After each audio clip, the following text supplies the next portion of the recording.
Bem-vindos à quinta edição dos Heróis PME. Este ano dedicaremos os nossos webinars a 3 temáticas fundamentais para a competitividade das PME portuguesas: internacionalização, digitalização e capital humano. Hoje conversaremos sobre a internacionalização. Muito se fala dos mercados internacionais e da sua relevância para o crescimento das empresas. Existe de facto uma relação direta entre a internacionalização e o aumento de desempenho das PME. As atividades internacionais incentivam a inovação, reforçam o crescimento e o emprego, aumentam a competitividade e apoiam a sustentabilidade a longo prazo. Com maior ou menor dimensão, a conquista de clientes em mercados internacionais pode ser a alavanca definitiva para atingir outros níveis de crescimento e de rentabilidade. Apesar da vocação exportadora estar a aumentar em todas as dimensões, sobretudo ao nível das PMEs, esta estratégia de crescimento ainda não está a ser aproveitada pela grande maioria destas empresas. Seja porque entendem não ter dimensão, recursos ou até os apoios necessários. É todo este contexto que pretendemos debater na conversa de hoje. Para tal, convidamos 4 organizações de referência nos seus setores de atividade: Vitória Seguros, Câmara de Comércio e Indústria Portuguesa, SAGE e GLSA, para partilharem connosco diferentes perspectivas sobre a internacionalização das PME nacionais, seja enquanto empresas exportadoras ou enquanto parceiros fundamentais no apoio à sua internacionalização. Obrigada, Bernardo, por esta introdução. A internacionalização realmente é um passo muito importante para as empresas, mas também pode apresentar muitos desafios. Neste debate vamos discutir então as melhores práticas para entrar no novo mercado e evitar as armadilhas mais comuns. Temos um painel de especialistas aqui connosco que vêm de diferentes áreas de negócio e, por isso, vão trazer perspectivas diferentes aqui a esta nossa conversa. Começava então por apresentar os nossos convidados de hoje e agradecer-lhes a disponibilidade para partilharem comigo este palco virtual.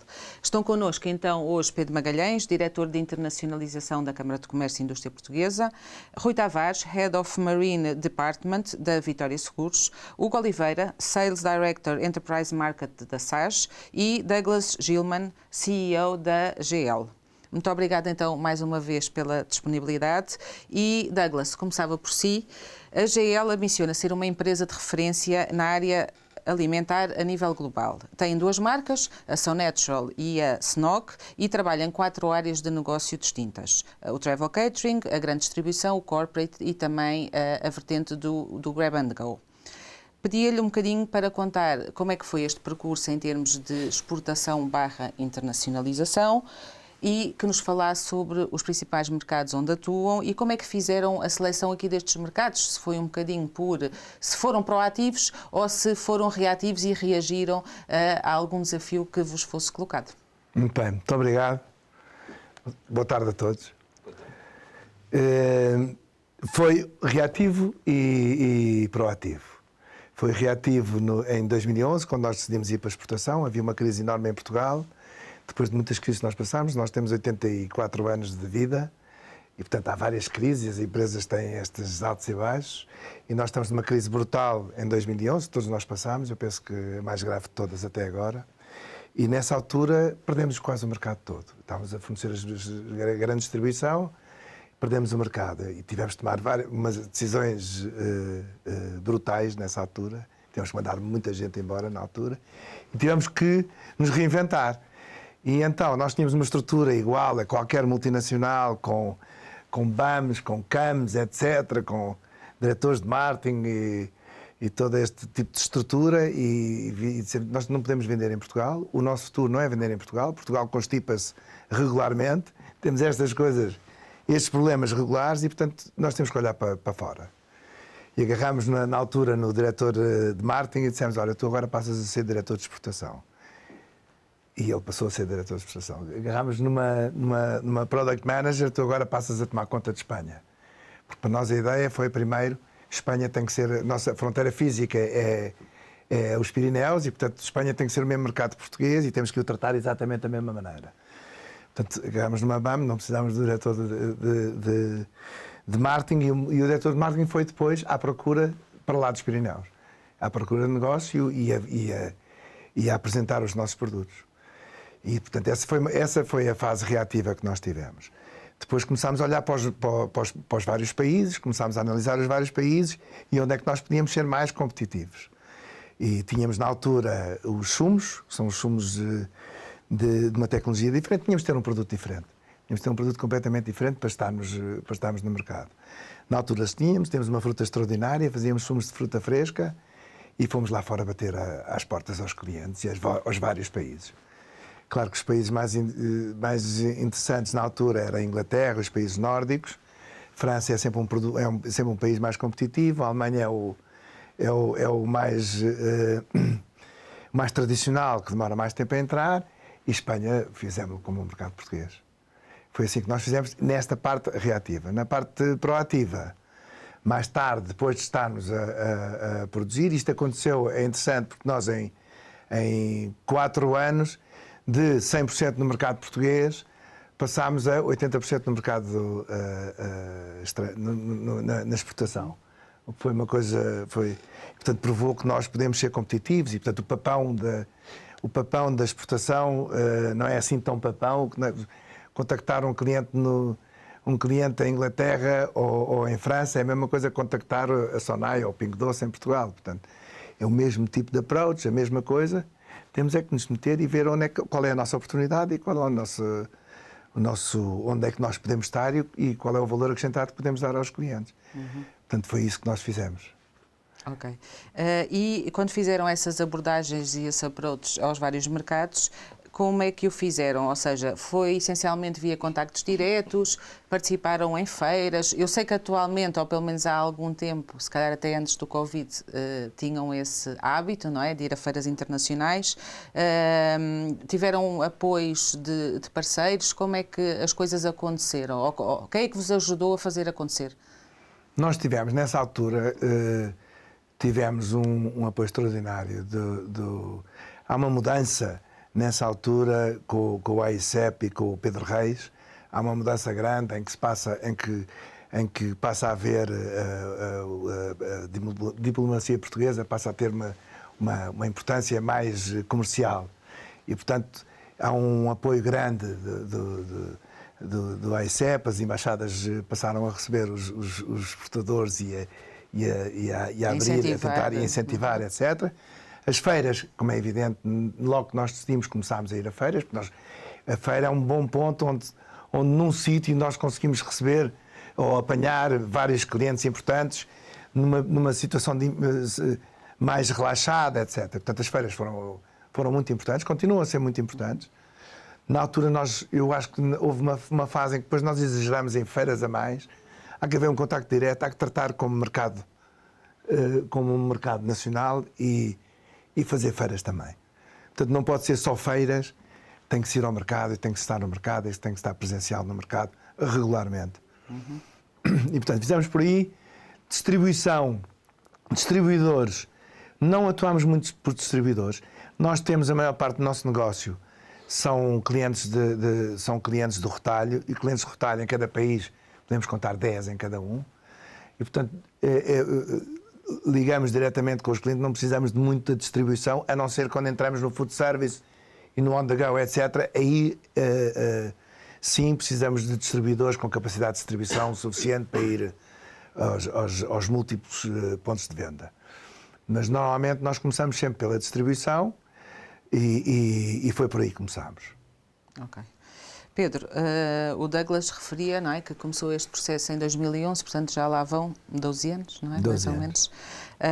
Tu que tens acompanhado toda esta evolução, desde há 10, também 11 anos para cá, o que é que dirias que mudou em termos, no que diz respeito à internacionalização das empresas portuguesas, de uma maneira geral, o que é que dirias que se calhar era de uma maneira em 2011, 12 e que agora é de outra? Muito obrigado pelo convite, em primeiro lugar, à Unity e obrigado aqui aos meus painelistas, digamos assim. Tenho vindo a acompanhar, sim, já há 10 anos, algum processo de internacionalização de várias empresas e, efetivamente, o que temos verificado é uma evolução significativa dos procedimentos de muitas empresas quando atacam mercados internacionais ou quando fazem uma abordagem aos mercados internacionais. Ainda sentimos que existe um longo caminho por percorrer por parte de muitas empresas, mas muitas delas não têm, às vezes, a capacidade nem a visão que teve, por exemplo, a GLS neste retrato que ouvimos agora sobre o percurso que tiveram. E muitas vezes a complexidade do setor também influencia depois o resultado final na abordagem nos mercados internacionais. Mas eu penso que a evolução tem sido muito significativa porque houve uma modernização da maior parte das empresas, houve uma capacidade de assimilar que era necessário planear, acima de tudo, de delinear uma estratégia e não de ir atrás daquilo que o meu concorrente faz, daquilo que eu vi porque ouvi falar nas notícias ou porque de repente a internacionalização também serve para a minha empresa sem eu saber, nem fazer uma análise interna se realmente isso faz sentido. E portanto hoje em dia nós temos empresas que pelo menos que eu tenho contacto que estão melhor preparadas, mais conscientes e que, acima de tudo, já conseguem perceber que é necessário percorrer uma série de passos para que um resultado possa acontecer a nível internacional. E como sabemos, a internacionalização, seja ela exportação ou outra designação, tem um custo associado de contexto que é muito significativo e que tem que ser acautelado nas mais diferentes formas para que as coisas possam correr bem quando abordamos mercados internacionais. E, portanto, hoje em dia acho que estamos numa posição diferente, apesar de haver ainda, com certeza, muitas empresas que necessitam dessa pedagogia e de aprenderem com quem fez esse caminho de uma forma melhor ou pior. Portanto, dirias que se calhar é um percurso, ou que as nossas empresas estão mais sofisticadas ou profissionalizadas no que à internacionalização diz respeito? Bem, eu digo comparando com Exato, antes de 2011. Agora o mundo certo. continua a evoluir e as empresas que já eram muito evoluídas noutros mercados e que são muito mais competitivas que as portuguesas em termos gerais, estou a falar de campeonatos diferentes, não é? Essas também continuaram a evoluir e não sei se as nossas conseguiram acompanhar nesse ritmo, não é? Agora, que não tenho dúvidas é que há empresas portuguesas hoje em dia que não existiam anteriormente em termos de inovação, de capacidade, de visão estratégica e de, acima de tudo, de planeamento e estratégia para a internacionalização, no que diz respeito, em vez de ser uma coisa um bocadinho desgarrada como acontecia nos anos 80, em que iam os nossos antepassados bater às portas de França e de Espanha com uma mala de cartão, não é? E, portanto, hoje em dia temos um conjunto de apoios e recursos a quem podemos recorrer e de informação que permite às empresas mitigarem um bocadinho o risco associado àquilo que é a abordagem internacional. Mas ainda existem lacunas, não é? Claro, e acima de tudo estamos a falar de transformar uma operação que existe em Portugal e levá-la para outro mercado. E, portanto, tudo isso acarreta um conjunto de etapas que têm que ser acauteladas e com o devido cuidado, não é? E, portanto, claro. Há umas que fazem melhor que outras. Claro.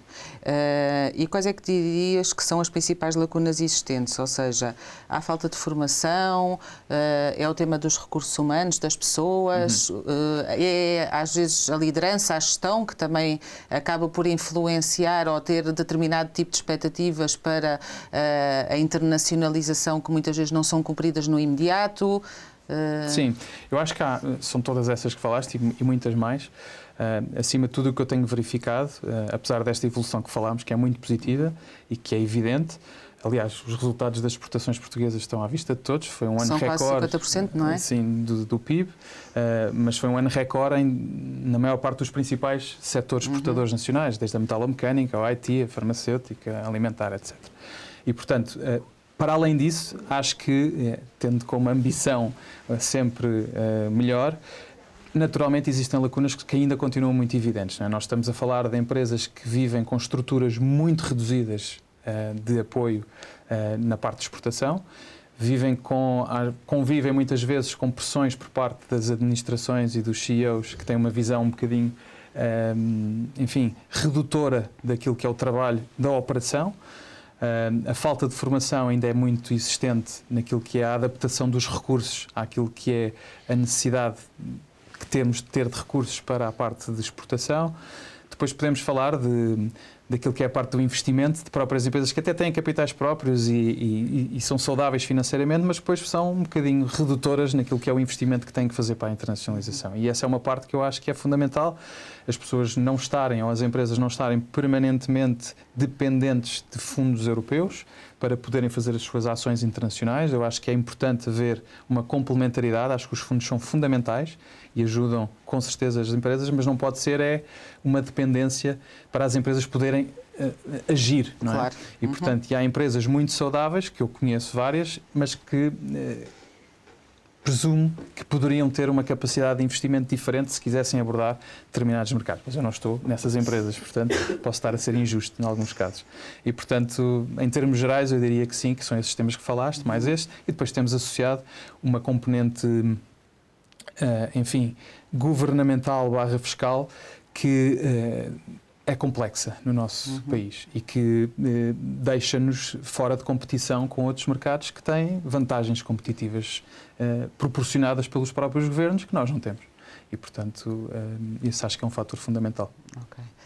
E falando em fundos europeus, pronto, a boa notícia é que dentro em breve, tudo indica que no final de março o Portugal 2030 vai abrir já os avisos, os primeiros avisos, e dentro desses avisos espera-se, é expectável que o da internacionalização para PMEs seja aberto também. Já agora, Douglas, perguntava-lhe, já uma vez, ou seja, tiraram partido, não do Portugal 2030, mas dos anteriores, Portugal 2020 ou do CREN, de algum tipo de incentivos financeiros para vos apoiar em termos de investimento nesse percurso de internacionalização? Tirámos. Não fomos muito eficientes a fazê-lo, porque há bocado estavas a dizer que não é só os fundos e as pessoas têm que ir com capitais próprios. E nós foi por aí que fizemos. Começámos pelos capitais próprios e os fundos foram uma ajuda. Não fomos extremamente eficientes nisso e, portanto, precisamos de... Eu acho que a ajuda da consultoria neste tipo de fundos é importantíssima, porque ajuda imenso. E nós temos que pensar que estamos a competir com países que têm também estes fundos e, portanto, nós temos que ter acesso a eles e isso é fundamental. Mas foi muito, muito importante. Tu falaste de uma coisa importantíssima que são as pessoas. E as pessoas, nós em Portugal, não somos competitivos. E não somos competitivos porque não conseguimos reter pessoas. Nós hoje em dia temos os nossos melhores que fogem todos os dias. Não sei se Madrid hoje em dia é a capital de Portugal em termos de miúdos de até aos 30 anos, formados e com capacidades de gestão elevadas. Se calhar Madrid é o número 1. E, portanto, nós temos este problema grave. Temos que reter esta gente. Precisamos de gente boa.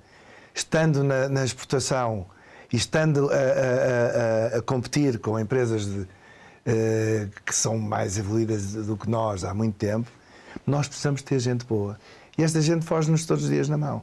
O custo que nós temos por uma pessoa boa é muito maior de qualquer país da Europa. Para pagar... E, portanto, eles vão-se embora. E nós pagamos a mesma coisa que o país... E o recurso recebe mais. E nós temos este problema grave. Isto é um problema gravíssimo que tem que se atacar. Eu não sei como é que nós vamos atacar, mas tem que se atacar. Sim, e é transversal daquilo que eu tenho falado. As empresas é completamente transversal a quase todos os setores de atividade e, aliás, vai ser um dos temas de um próximo webinar que nós vamos organizar sobre capital humano e exatamente vamos tentar abordar aqui algumas estratégias que possam...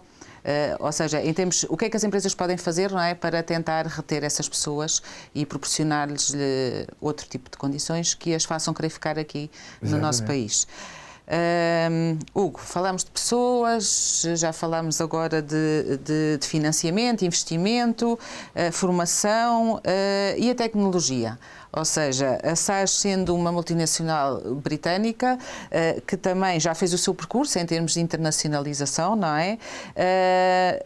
Como é que vê a tecnologia, o papel da tecnologia neste tipo de processos? Muito bem, antes de mais agradecer o convite. A SAS efetivamente é a terceira maior a nível mundial e em Portugal é a líder. Portanto, então, parabéns. Estamos de parabéns, sim. Também a SAS é um exemplo de como é que uma pequena, média empresa pode chegar a uma dimensão destas. Porque começou em Newcastle com uns contabilistas que decidiram desenvolver um software de contabilidade e de começar a vender esse mesmo software. E, portanto, também fizemos essa internacionalização. Hoje estamos presentes diretamente em 20 países e outros tantos através de distribuidores. Voltando à questão, para mim a tecnologia é, como outras que já ouvimos aqui, é uma das principais e se calhar crucial ferramentas para podermos fazer uma internacionalização do nosso negócio.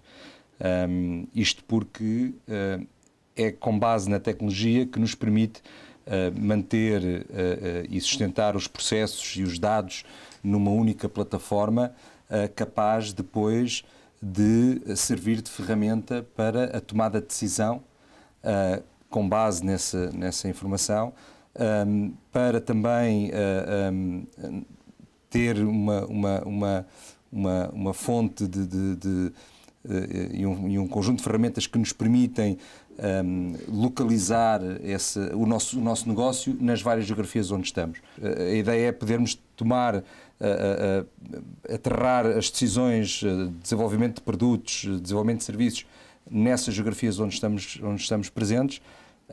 No momento seguinte, essas ideias nascem e essas decisões nascem nos headquarters da sede da empresa, né? Quando pensam num processo de internacionalização e expandirem-se para outras geografias, fazerem-no também assentes em tecnologia que lhes permitam dar essa muleta, digamos assim, por cima no mundo em que vivemos hoje de volatilidade e de constante mudança, temos que ter ferramentas que nos permitem assegurar essa capacidade de decisão e essa capacidade de gestão. Eu li também, e achei muito interessante, um testemunho que está partilhado no vosso site, que diz que a grande vantagem da SAGE é termos numa única instância as diversas empresas e as diversas geografias. Como é que isto se concretiza na prática? Pode-nos aqui partilhar alguns exemplos para que as empresas percebam um bocadinho melhor de que forma é que a tecnologia pode ser útil em alguns campos? Certo. Bom, o que é preciso, acho que quando se pensa em internacionalizar, precisamos de perceber se a tecnologia que nós utilizamos, e vou especificar agora, por exemplo, no ERP, por exemplo, que nos permite fazer a gestão da nossa empresa. Precisamos perceber se essa ferramenta que utilizamos aqui é capaz de, localmente, dar resposta à multilegislação, à multimoeda, à multigeografia, se é um produto ou se é uma solução que tem a flexibilidade de se adaptar nessas geografias, porque como ainda antes daqui da nossa reunião tivemos a oportunidade de conversar, cada país tem a sua especificidade, seja ela cultural, legislativa, e que, se não estamos o mais preparados possíveis, vamos ter surpresas desagradáveis. E, portanto, o fazer esse estudo de saber se a plataforma que utilizamos está capaz de nos acompanhar para essas viagens, para esses voos, é essencial, porque senão temos uma ferramenta coxa, temos uma ferramenta por peças e isso não nos dá a agilidade que precisamos ter para fazer a gestão da nossa empresa. E, portanto, o exemplo, sem dar um exemplo em concreto, é isso, é aí que a tecnologia pode atuar, deve atuar, e nós temos que perceber se a tecnologia está preparada para isso ou não, e tem que ser flexível. Hoje em dia tem que ser flexível. Não porque há soluções que estão localizados em várias geografias, mas depois não são flexíveis. E se calhar nem falam umas com as outras, não é? Que também certo, é determinante. Também. E também, hoje em dia, a tecnologia e as soluções têm que estar abertas, porque nós não podemos pensar que um único produto vai resolver, abrange tudo aquilo que é o nosso negócio. há soluções específicas de determinadas indústrias que nós, como por exemplo, nós da SAGE, como produto de gestão, não vamos substituir, não vamos desenvolver produtos que produzem receitas ou o que seja. Portanto, portanto, temos que estar capazes de integrar com essas soluções. Portanto, tem que ser flexível nesse aspecto, mas tem que ser flexível na capacidade de mudança, porque hoje em dia a realidade num determinado país do nosso negócio é uma, amanhã é outra, e nós temos que ter capacidade de mudar as coisas de um dia para o outro. Douglas, falando em tecnologia, sei que tem a tecnologia como suporte da vossa operação internacional. Quero aqui partilhar alguns casos em que tenha sido fundamental ou porque é que para vocês foi importante ter este suporte tecnológico, neste caso da SAGE? Eu acho que é fundamental. Eu acho que não se consegue sem informação e sem informação uniformizada. Nós temos uma fábrica nos Estados Unidos e temos 2 fábricas aqui em Portugal, na Azambuja. A ideia é termos a mesma informação e conseguirmos gerir as empresas e partilhar analisar a informação que temos nas várias regiões, partilhar e tomar decisões com base nelas. Isso sem uma tecnologia de informação boa e com experiência internacional, como é o caso do SAGE, nós não nos vemos de conseguir fazer qualquer coisa bem pensada e tomar decisões bem pensadas se não tivermos o apoio de uma tecnologia dessas. Hoje em dia não há outra hipótese, quer dizer, não se pode trabalhar de outra maneira. Isso para nós é fundamental. E, portanto, a SAGE, nós fomos aconselhados para ir para a SAGE. Eu não sabia que eram os 6 maiores do mundo, sabia que eram entre os top 10, e parabéns por isso, e nem sabia que era o primeiro de Portugal, e fico mais orgulhoso de poder estar a trabalhar com uma empresa que agora tem sido irrepreensível, com o trabalho que tem feito connosco, tem sido irrepreensível, e isto dá-nos uma capacidade de reagir rapidíssima e a tomar as boas decisões. Rui, falámos já de pessoas, lideranças, diversos tipos de recursos, formação, investimento, financiamento, tecnologia. Neste processo de internacionalização também há uma componente muito importante que é o tema do risco, ou seja, sabemos que em qualquer operação, seja de exportação ou internacionalização e, digamos, uma presença física direta no mercado, tudo isto tem riscos. De forma genérica, quais é que são aqueles riscos que as empresas que estão agora a avançar para esta vertente terão que acautelar? Bom, boa tarde, obrigado também pelo convite. A Vitória, uma brevíssima apresentação da Vitória, portanto, uma empresa quase centenária, quase, com 100 anos de presença em Portugal, pertence a um grupo segurador muito forte em França, o Grupo SMA. A Vitória dedica, portanto, esta é uma das suas missões, é a dedicação às empresas, nomeadamente às empresas exportadoras, e também, por essa via, enfim, a área de mercadorias transportadas é uma das bandeiras da seguradora. Somos líderes de mercado em Portugal, portanto, mesmo numa empresa com a dimensão da Vitória, ela é líder na área das mercadorias transportadas, com uma cota de mercado de cerca de 25%, e isso faz com que, enfim, conheçamos bem aqui o tecido empresarial, conheçamos muito bem as empresas e o perfil das empresas em Portugal. O facto de também termos esta dimensão ajuda-nos a trabalhar empresa a empresa, situação a situação e criando aqui as melhores soluções. Traz-nos também uma grande vantagem, que é conhecer de uma forma transversal todas as atividades, criando produtos adequados e que possam responder às necessidades de cada uma delas. Em termos de riscos, bom, eu diria que principalmente são aqueles riscos que o Hugo acabou de falar, as questões culturais de cada país de destino, as questões legais, cada vez sentimos mais isso, essa resistência, porque a austeridade governamental e das leis de cada país, ela é hoje muito mais rigorosa, tem muito a ver, se calhar, com o conflito também, portanto, e as leis mudam constantemente e as regras para, no fundo, termos a nossa operação num país até então desconhecido. Há que ter muito cuidado com as regras de cada país, que elas vão alterando de uma forma muito rápida e inesperada. Isso nós sentimos de facto.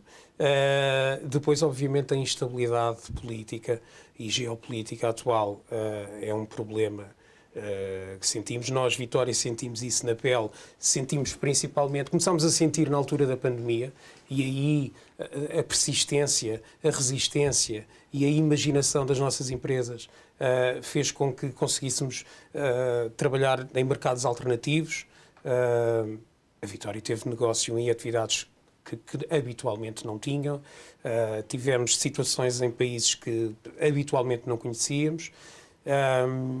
E, portanto, os riscos eles existem, mas efetivamente a nossa experiência diz-nos que é tradição, e isso é histórico, não é, do povo português, a procura constante de alternativas e muitas vezes com sucesso. Depois há aquele risco que se calhar não é tão calculado, que é o risco do próprio dano com a mercadoria que exportam e com a matéria-prima que importa. Sim. Aliás, tem uns exemplos muito engraçados no vosso site, que eu estive a ver, do transporte de Alexíria para Madrid, e que depois arrebentam uma das paletes e aquilo fica tudo, pronto, sem condições, não é? E o que é que pode acontecer num caso deste? Porque o caminhão teve um acidente, pronto, e essas coisas acontecem, não é? Essas coisas acontecem e nós não pensamos nisso, mas de facto acontece. E depois o prejuízo vai muito além do dano material, porque se calhar nesse exemplo da lexívia, bom, o dano material não é assim tão avultado, mas se calhar aquela venda era para um cliente que demorámos imenso tempo a angariar e a conseguir, não é?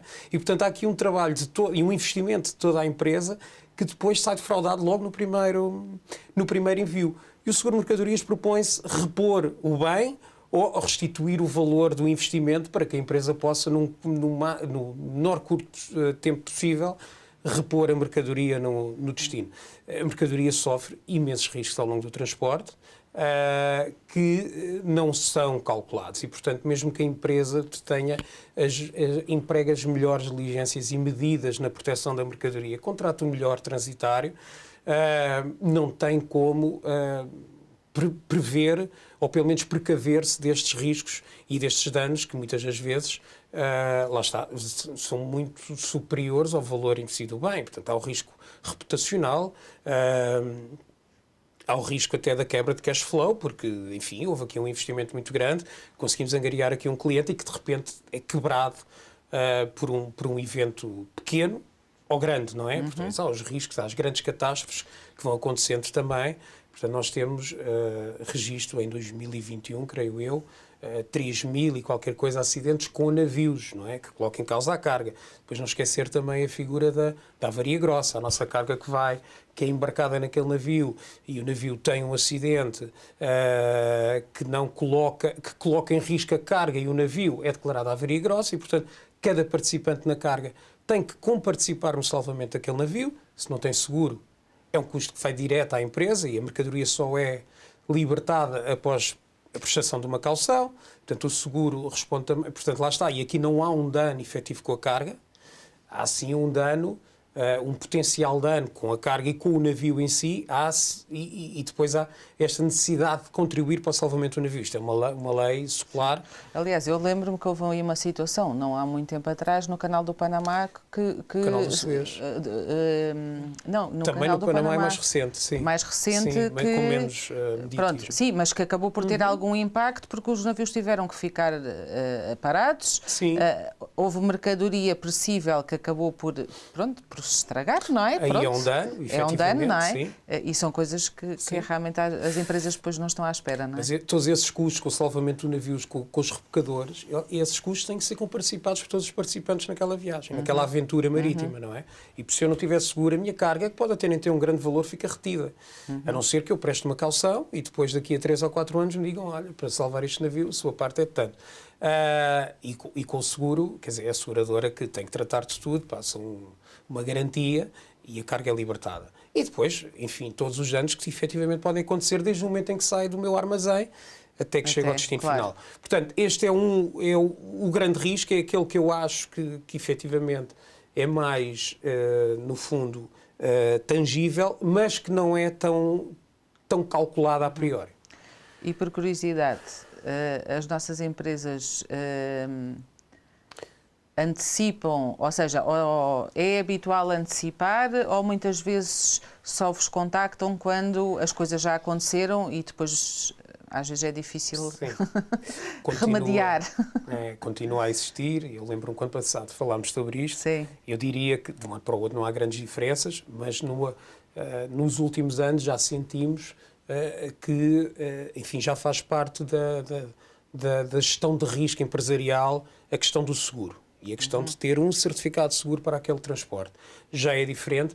Ainda assim, o nosso trabalho é mudar um bocadinho essa mentalidade, porque ainda não é, de facto, um fator preponderante na gestão de risco. Muitas vezes acontece, o seguro surge porque há uma carta de crédito à importação, porque há uma carta de crédito na exportação, o banco obriga a seguro e então, 2 dias antes do embarque ou 2 dias antes de terminar o prazo da abertura de carta de crédito e habilitar a entidade bancária com toda a documentação, lá nos lembramos do seguro. A verdade é que a Vitória tem cerca de 40 solicitações diárias para seguros temporários, caso a caso. E, portanto, seguros de riscos que vão iniciar amanhã. Uma média entre 30 a 40 por dia. Formalizamos cerca de metade. Ótimo, excelente. Agora, o nosso trabalho é tentar criar soluções anuais para uma empresa que exporta com alguma regularidade e que, no início do ano, pensa, bom, vou constituir um seguro para toda a atividade da minha empresa, definindo limites, enfim, um contrato que é formalizado entre a empresa e a seguradora, e todos os transportes ao longo do ano estão garantidos. Com possibilidade, agora, uma tecnologia muito mais avançada, a empresa pode aceder ao portal da companhia, emitir os certificados de seguro que necessitar, o prémio, em princípio, em grande parte deste modelos de apólice já está pago, portanto, no início do ano, a empresa não tem mais custos, depois no final do ano logo se ajusta, consoante a atividade, se correu bem ou mal, naturalmente, mas todos os transportes ficam garantidos. A ideia aqui também é que o seguro não seja mais um entrave e que não seja mais um fator para complicar todo o processo, que já é complicado, e como falámos, os recursos cada vez são menores, não é? E, portanto, não queremos que o seguro seja aqui mais uma areia ali na engrenagem, não de todo. Agora, queremos sim, e esse é o nosso objetivo, é que a empresa olhe para o seguro de outra forma e que consiga antecipar este grande risco, que é a perda da mercadoria. Claro. Tal como em outras áreas da internacionalização, quando estamos a planear os nossos mercados ou as campanhas de promoção que vamos fazer, também é essencial planear o tema da gestão do risco e poder fazê-lo de forma não é antecipada. Eu diria que é fundamental. Falávamos antes da nossa conversa nas feiras, uma apólice deste género, ou mesmo um seguro temporário, também salvaguarda as mercadorias das empresas durante as feiras e durante as exposições. E, de facto, as feiras, como dizia há pouco, as feiras continuam a ser uma das grandes ferramentas que temos para divulgar o nosso produto. E toda a mercadoria que é colocada em exposição, seja depois para venda ou não, também deve ficar salvaguardada contra riscos de transporte. Claro que sim. Douglas, voltava a si e, apelando à sua memória deste percurso de internacionalização que começou em 2011, qual é que diria, ou seja, uma ou duas lições aprendidas e que, tipo, eu não voltava a fazer isto ou voltava a fazer isto porque... Mas a curva de aprendizagem quando se vai para um mercado novo é uma coisa brutal, é sempre. Portanto, nunca se pode dizer... aprendemos imensas coisas na empresa, aprendemos muitas que não voltaremos a fazer e outras que vamos voltar a fazer de maneira diferente. Quer dizer, é sempre diferente. Um país... Nós temos esta experiência nos Estados Unidos. Na Europa nós somos exportadores de Portugal. Nos Estados Unidos começámos por ser exportadores de Portugal para os Estados Unidos e depois, como o mercado é muito grande, fomos obrigados a instalar-nos lá. As grandes empresas, os grandes clientes não queriam comprar mais e ter transporte a atravessar, como os ingleses, da pond, a atravessar o Atlântico para mercadorias de FMCG. E, portanto, tivemos que nos instalar lá e nos Estados Unidos tudo é diferente. eles falam a mesma língua que nós, mas não percebem a mesma língua que nós. Eles pensam de outra maneira. Portanto, nós falamos inglês e o inglês deles é completamente diferente, ou entendem de outra maneira, e nós exatamente a mesma coisa aquilo que eles dizem. Portanto, começa já daqui uma distância enorme. Portanto, toda esta aprendizagem do que é que eles querem dizer quando estão a falar connosco, do que é que eles pensam quando nós estamos a falar com eles, é brutal. E isso é das coisas que não se prevêem e que só se aprende quando se está, e a maneira de fazer negócio, etc. O produto é o produto, a oportunidade no mercado do produto nós sabemos que há, mas depois as relações das pessoas são completamente diferentes. Os seguros são fundamentais nos Estados Unidos, não se põe em questão, tem que fazer parte do P&L do produto. É fundamental, quer dizer, não se pode arriscar nos Estados Unidos fazer-se isso, porque a litigância é tão grande, se houver um problema, quer dizer, a empresa acaba. E não é a primeira nem a segunda grandes empresas dos Estados Unidos que acabam por problemas destes. Portanto, isso faz parte, tem que fazer parte, tem que estar na nossa cabeça. Portanto, é muito importante perceber o mercado, perceber como é que se atua nesse mercado e pronto, ir acompanhando. Portanto, ir acompanhando, ter gente local, é fundamental ter pessoas locais porque já conhecem o mercado. Nós temos uma experiência interessante. Nós achámos que tínhamos de ter tudo americanos a tomar conta da fábrica e a tomar conta do mercado. E tivemos sempre problemas de relacionamento, porque eles pensam de outra maneira que nós pensamos. E até que estabilizámos, 2 anos depois, quando contratámos um português que já vivia há 10 anos nos Estados Unidos e que foi para a frente da empresa. E isto faz toda a diferença, porque percebe como é que eles trabalham e percebe como é que nós pensamos. E isto fez toda a diferença. Hoje em dia a empresa está a correr muito bem e está estável, que é importantíssimo. Portanto, uma das aprendizagens foi termos alguém que perceba bem e esteja dentro das duas culturas. Isso é uma aprendizagem enorme. A outra é que o mercado dos Estados Unidos é um mercado muito competitivo, muito agressivo,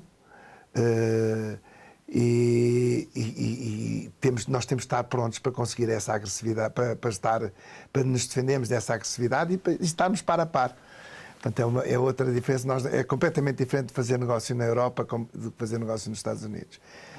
Mas é um challenge e nós não vamos parar aqui.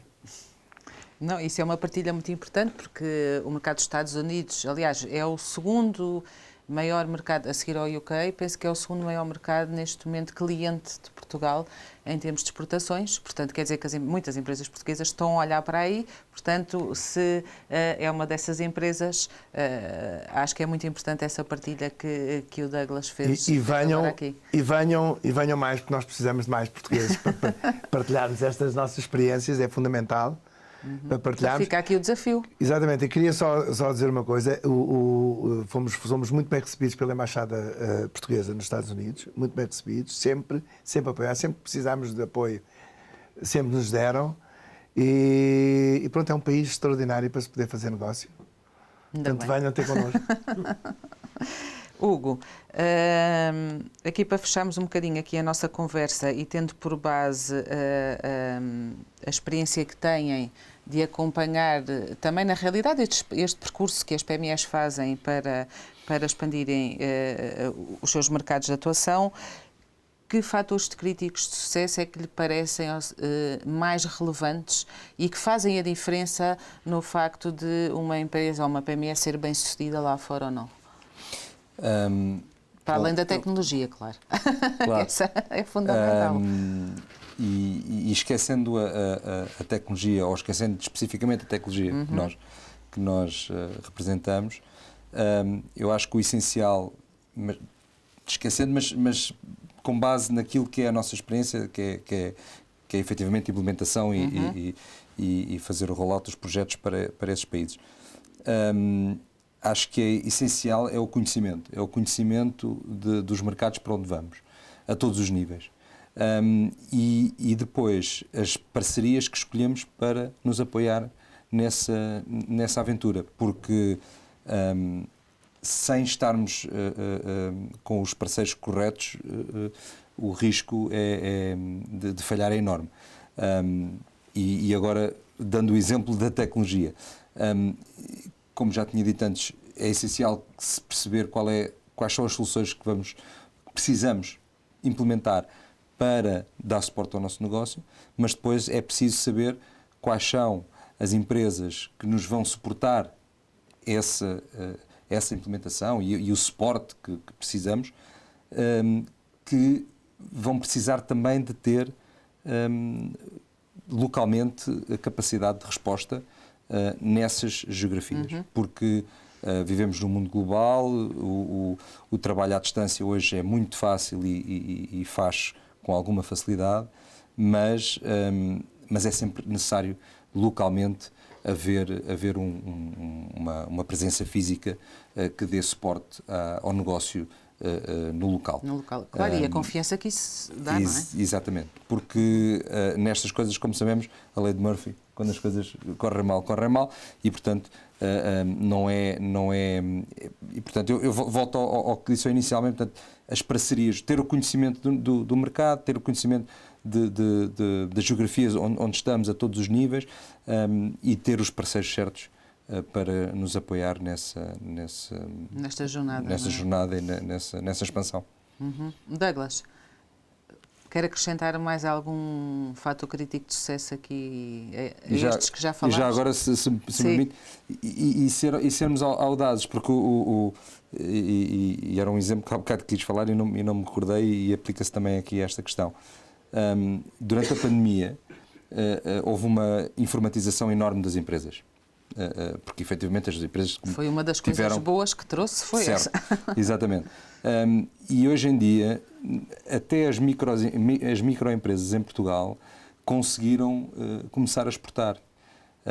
Qualquer loja que exista, eu digo isto porque conhecimento de muitos clientes nossos das micro e pequenas empresas, durante a pandemia criaram uma loja online, um e-commerce, e através das redes sociais, que hoje em dia é fácil de fazer, o marketing está no poder de quem o quer fazer, conseguiram começar a ter exportações e continuaram a tê-las depois da pandemia. Portanto, as oportunidades neste mundo, hoje em dia, a concorrência é global, mas as oportunidades também são globais.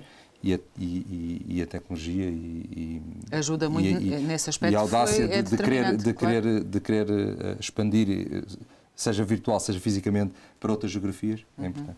Não, e ainda bem que referiu isso, porque estávamos aqui mais focados ou na exportação direta ou numa presença física, mas o tema do e-commerce é fundamental nos dias de hoje também, não é? E permite a um conjunto de empresas realmente estar ou vender, não é? Para um conjunto de mercados já bastante interessante. Eu diria que o fator de sucesso mais importante de todos são os recursos, são bons recursos. Isso é crucial. Se nós estivermos com pessoas boas, nós conseguimos ir mais além. Se nós alinharmos por baixo, não vamos a lado nenhum e temos que alinhar por cima. E pensar neste investimento, muitas vezes, se calhar não podemos pensar. Portugal tem que dar o salto em relação a pagar mais aos recursos. Temos que dar realmente o salto. Não temos outra hipótese. E precisamos, nesta altura, sobretudo nesta parte precisamos que, se uma parte dos fundos europeus fossem para ajudar a podermos ter recursos melhores, se calhar era um dos melhores investimentos que nós podíamos ter. Pode ser uma ideia gira para se pensar. Mas se calhar poder ajudar a poder contratar melhor, podia ser um grande salto que nós podíamos fazer. No caso dos incentivos à internacionalização, há uma parte que prevê exatamente o investimento em recursos dedicados para o tema da internacionalização, não só da área comercial, ou seja, não é de business development, mas também na área do marketing, por exemplo. Sim. Pronto, mas claro, se calhar não são ainda suficientes. Eu não gosto da palavra ajudar, porque isto não tem a ver... Não é a palavra ajudar, não tem nada. Complementar. Se há que fazer alguma mudança, se não se mexe nos impostos, então que se faça de outra maneira. É fundamental que nós precisamos mesmo ter recursos mais bem pagos para podermos crescer. Todos nós. Ok. Rui, assim, fator crítico de sucesso que queira destacar. Não, eu queria tocar num ponto que me esqueci, acho que é importante, que é, pronto, além da proteção do produto que eu tinha falado em termos de risco de transporte, queria fazer só uma breve passagem pela responsabilidade civil da própria empresa perante o seu produto, porque também é muito importante. E como disse, pronto, a Vitória dedica uma boa parte do seu trabalho diário na construção de soluções para as empresas, e eu não posso falar do seguro de mercadorias transportadas dissociando-o da própria responsabilidade civil do produto. O produto, a responsabilidade civil do produtor não termina quando o produto sai da fábrica. Não, ele depois é implementado nos vários países e a sua responsabilidade perante aquele produto, ela continua, e portanto qualquer ação pode ser colocada uma ação contra qualquer empresa em qualquer parte do mundo, em qualquer altura, por um dano que aquele produto faça e provoque. E, portanto, deixava também este conselho às empresas: não descurem esta componente, porque, conforme falámos várias vezes, estivemos a falar, por exemplo, de um país como os Estados Unidos, o valor é exorbitante, e outros que tais, não é? E, portanto, proteção ao produto, porque qualquer dano pode ser o fim da empresa, não é? E aí também é válido para o seguro de mercadorias transportadas. Qualquer dano que possa acontecer numa exportação pode ser o fim da empresa.